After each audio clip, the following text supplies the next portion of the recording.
जय हिंद। आज के वीडियो में बेसिकली जो होगा प्रॉब्लम ओरिएंटेड होने वाला है। आज के वीडियो में हम जो है कूलॉम्स लॉ का वेक्टर फॉर्म पे देखेंगे। उसके बाद जो है वो प्रिंसिपल ऑफ सुपरपोजिशन पे जो सवाल है, इक्विलिब्रियम कंडीशन पे सवाल देखने वाले हैं। तो चलिए शुरुआत करते हैं। एट फर्स्ट इस प्रॉब्लम में अगर देखें तो टू चार्ज ए बी जिसका कि हमें मैग्नीट्यूड दे दिया गया है हाफ माइक्रोकूलम और 2 माइक्रोकूलम रिस्पेक्टिवली, उसका पोजीशन वेक्टर भी दे दिया गया है। तो चलिए इसे ड्रॉ करने का प्रयास करते हैं। क्वेश्चन आप पढ़ें, उसके रिगार्डिंग जो है वो आप ट्रेस कर लीजिए जो वो क्या बोल रहा है। एक रफ स्केच तैयार कर लीजिए, उससे आपको विजुअलाइज होगा प्रॉब्लम को। सवाल तो बेसिकली जो मैथमेटिकल कैलकुलेशन उसके बीच में इजी ही होने वाला है। ए का जो है हाफ माइक्रोकूलम और इसका 2 माइक्रोकूलम। कोई पोजीशन वेक्टर की अगर बात करें तो वो ओरिजिन के ही रेफरेंस में देगा। तो इसमें जो है ए चार्ज का जो पोजीशन वेक्टर हो गया i cap plus j cap plus k cap. तो चलिए इसे लिख दीजिए i cap plus j cap plus k cap.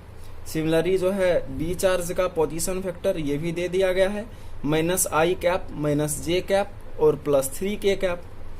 अब हमें पूछा गया find the force of charge A due to B. A पे चार्ज क्या होगा किसके कारण, बी के कारण क्या होगा। तो ये जानते हैं ये दोनों पॉजिटिव चार्ज है तो ये रिपल्सिव फोर्स ही होगा। तो फोर्स का कुछ यूं डायरेक्शन होने वाला है।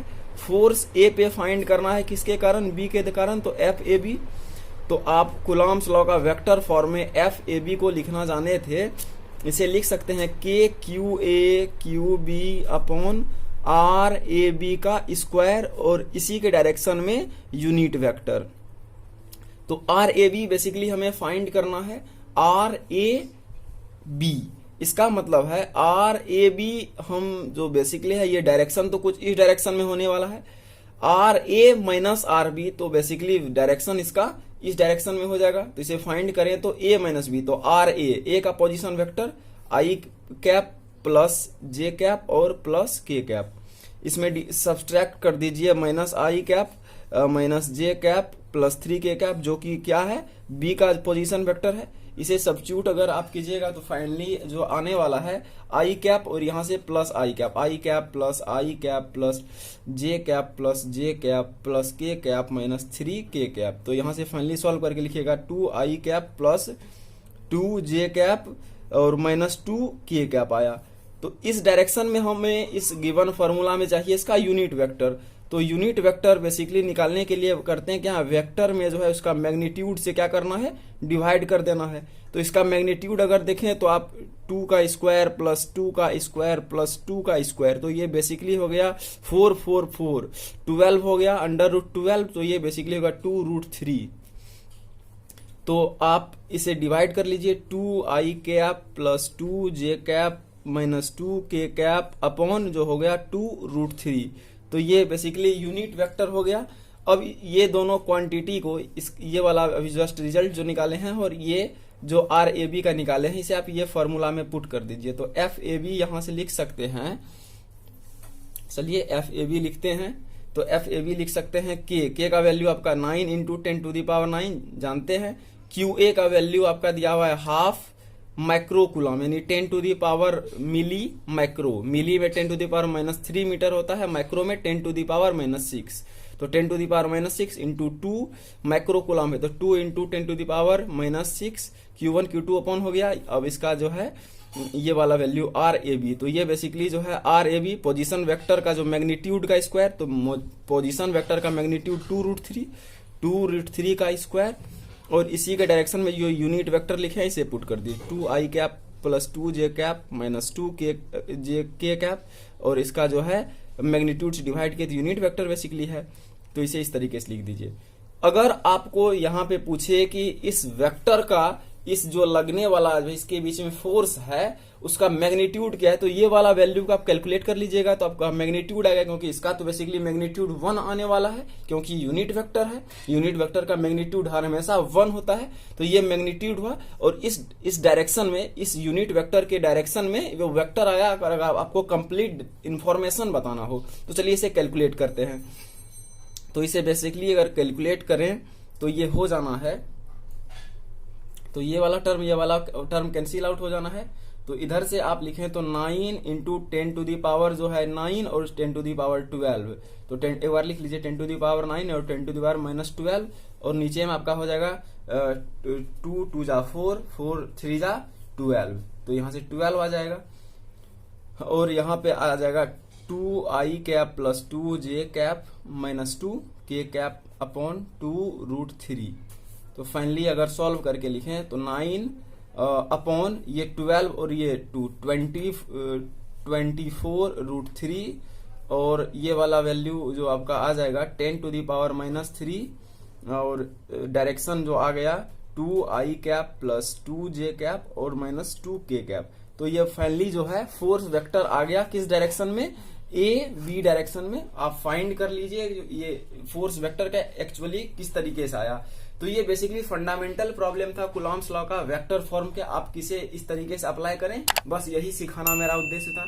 तो चलिए नेक्स्ट प्रॉब्लम देखते हैं। ये बेसिकली जो है इक्विलिब्रियम पे बेस्ड प्रॉब्लम है। तो जैसा कि इस प्रॉब्लम में आप देख रहे होंगे 2 फ्री चार्ज, कोई भी प्रॉब्लम को आप पढ़िए और उसका स्टेप वाइज जो है जो प्रॉब्लम में गिवन हो उसके रिगार्डिंग डायग्राम ट्रेस कीजिए। तो 2 free positive charge 4q and q है जो कि l डिस्टेंस पे रखे हुए हैं। तो आप ये समझ ही गए होंगे 2 चार्ज 4q और q है जिसके बीच का सेपरेशन कितना है, l है। What charge q is need to achieve equilibrium for entire system.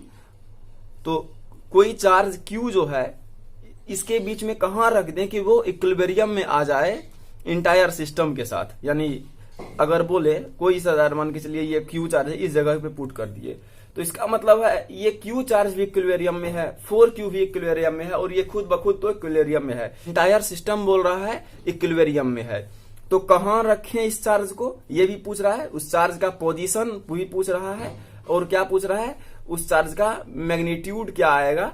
तो ये दोनों क्वेश्चन मार्क दिया हुआ है। तो चलिए अब इसे फाइंड करने का प्रयास करते हैं। तो ये चार्ज अगर इक्विलिब्रियम में होगा तो इसका बेसिक कंडीशन है कि इस चार्ज पे लगने वाला फोर्स, ये एज्यूम कर लेते हैं एक इंस्टेंट जो ये पॉजिटिव है, तो इस पे लगने वाला चार्ज रिपल्सिव होगा। जो ये चार्ज q पे लग रहा है, ये फोर्स जो अगर डिनोटेशन दें तो फोर्स q पे 4q के कारण कुछ इस डायरेक्शन में, और ये q के साथ ये भी रिपल्सिव इस डायरेक्शन में, तो ये q पे लगने वाला q के कारण। तो ये दोनों जो इस पॉइंट पे लगने वाला फोर्स अगर ये इक्विलिब्रियम में है तो फोर्स का मैग्नीट्यूड इक्वल होगा। तो फोर्स q के कारण जो लगेगा वो किसके बराबर हो जाएगा, फोर्स q और 4q के बराबर हो जाएगा। तो इस तरीके से आप लिखिए फोर्स का वैल्यू अगर k q के कारण तो q, और देखिए अब बेसिकली जो हमें ये डिस्टेंस मालूम नहीं है, तो इसे आप अगर x मान लेते हैं तो ये वाला जो बेसिकली है l माइनस एक्स। तो चलिए ये पुट कर दीजिए, तो एक्स स्क्वायर, अभी तो हमें यही फाइंड करना है। अब इस केस में लिखते हैं 4q और 4q upon l minus x का स्क्वायर। तो अब देखिए कैंसिल आउट होने वाला टर्म कौन सा है, k, यहां से कैंसिल आउट q और q, k q और q। तो इस तरीके से आप अगर इसे इस तरीके से मल्टी क्रॉसिंग कीजिए तो लिख सकते हैं l माइनस एक्स का whole square upon x square is equal to, यहां से लिखें तो 4। इसे फर्दर अगर सॉल्व करें तो देखिए क्या आता है, ये लिख सकते हैं l minus x upon x, ऊपर नीचे स्क्वायर है तो होल स्क्वायर कर दीजिए इक्वल टू 4, इसका स्क्वायर अंडर रूट दोनों साइड लगा दीजिए, तो बेसिकली हो जाएगा l minus x upon x equal to 2। इसे अगर फिर आप फर्दर सॉल्व करना चाहें तो l upon x minus 1 equal to 2, l upon x is equal to 3। तो यहाँ आपका x का वैल्यू आ गया l अपॉन 3। तो इस तरीके से आप पोजीशन फाइंड कर लिए, q चार्ज से जो है कितने डिस्टेंस पे होना चाहिए, l अपॉन 3 पे होना चाहिए। तो इधर से कितना हो जाएगा, तो l माइनस l अपॉन 3, तो 2l upon 3 distance 4q charge से। अब नेक्स्ट हमें फाइंड करना है कि आप ये भी बता दीजिए कि जो ये इक्विलिब्रियम पोजीशन पे जिस जगह पे आ रहा है उस चार्ज का मैग्नीट्यूड क्या है। चलिए यहाँ पे हमने कंसीडर किया हुआ है जो ये पॉजिटिव चार्ज है, यहाँ पे अगर देखें इस यहाँ तो एट फर्स्ट कंसिडरेशन हम पॉजिटिव चार्ज लेके कर लिए, अगर नेगेटिव चार्ज लेके भी जो ये सॉल्व करेंगे तो फाइनली वैल्यू यही आने वाला, ये चेंज होने वाला नहीं है। आप नेक्स्ट आप इसमें जो है एक जगह पे सो हम कंजर्वेशन लगाए तो हमें एक्स का वैल्यू आएगा। ये बोल रहा है अभी जस्ट हम आपको प्रॉब्लम में बोले हैं कि इंटायर सिस्टम जो है इक्विलिब्रियम में है। इसका मतलब है, ये फिर से एक बार डायग्राम बना लीजिए, ये फोर्स 4Q Q और ये आपका Q इक्विलिब्रियम में है, तो कोई सा भी चार्ज पे इक्विलिब्रियम में होगा। तो सेकंड केस में हम मान रहे हैं कि ये Q चार्ज पे भी जो फोर्स इक्विलिब्रियम में है, यहाँ पे पॉजिटिव कंसिडरेशन किए हैं, तो Q पे चार्ज लगने वाला जो होगा किसके कारण, Q पे लगने वाला Q के कारण इस डायरेक्शन में, और अगर ये चार्ज जो है 4Q ये भी पॉजिटिव है तो इसके भी कारण इसी डायरेक्शन में होगा। ये फोर्स किसके कारण, फोर्स जो होगा Q पे लगने वाला 4Q के कारण। तो अब लिखते हैं इस चार्ज पे भी जो होगा नेट फोर्स का वैल्यू क्या होगा, 0 होगा, क्योंकि इक्विलिब्रियम में Q ही है। तो नेट फोर्स लिखें तो F के कारण प्लस FQ 4Q के कारण जो होगा आपका ये वैल्यू 0 आएगा। अगर ये केस आप एज्यूम कर लें, ये आप सॉल्व करने का खुद प्रयास करें, हम आपको केस लिख देते हैं बस।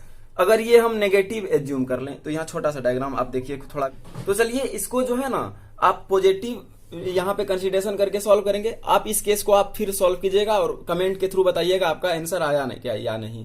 यहाँ पे नेगेटिव हमने कंसीडर किया तो ये चार्ज होगा बेसिकली इसके साथ अट्रैक्टिव, और इस पे लगने वाला 4Q के कारण ये जो होगा रिपल्सिव, ये फोर्स होगा किसके कारण, Q पे लगने वाला 4Q के कारण, और ये चार्ज जो बेसिकली होगा ये Q पर होगा Q के कारण। तो यहां से अगर F नेट अगर 0 लिखें तो यहां से इक्वेशन क्या लिख सकते हैं, F Q।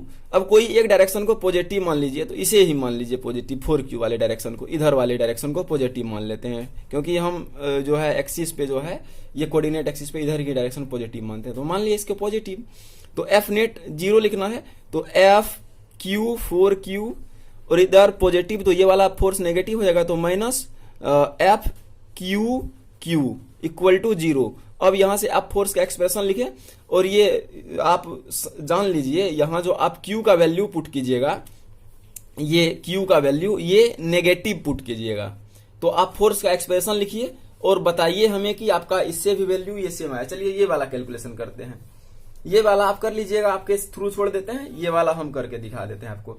F Q के कारण तो K Q अपॉन, अच्छा F Q ये वाला जो है इसके बीच का डिस्टेंस आप जानते हैं L/3 है, और ये जानते हैं 2L/3 है, तो यहाँ L/3 का स्क्वायर हो जाएगा, प्लस F Q के कारण K Q 4Q अपॉन इस दोनों के बीच का डिस्टेंस बेसिकली L है, तो L स्क्वायर इक्वल टू 0। यहाँ से ये वाला टर्म जो है आपका कैंसिल आउट हो जाना है, K और ये एक Q, K Q, इसे आप सॉल्व करें तो 3 जा 9 हो गया, 3 जा 9, और ये नीचे में L स्क्वायर और यहाँ पे Q इक्वल टू ये उधर लेके गए तो हो गया 4Q माइनस साइन के साथ L स्क्वायर। ये फाइनली अगर ये वैल्यू को सॉल्व करें तो यहाँ से हम क्या पाएंगे, हमें Q का वैल्यू चाहिए तो Q को मल्टी क्रॉसिंग कर दीजिए, बेसिकली जो Q बराबर आएगा -4/9Q।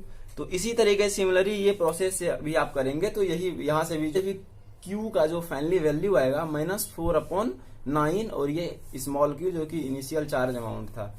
आई होप आपको ये वीडियो समझ में आया होगा। Thank you for watching this video.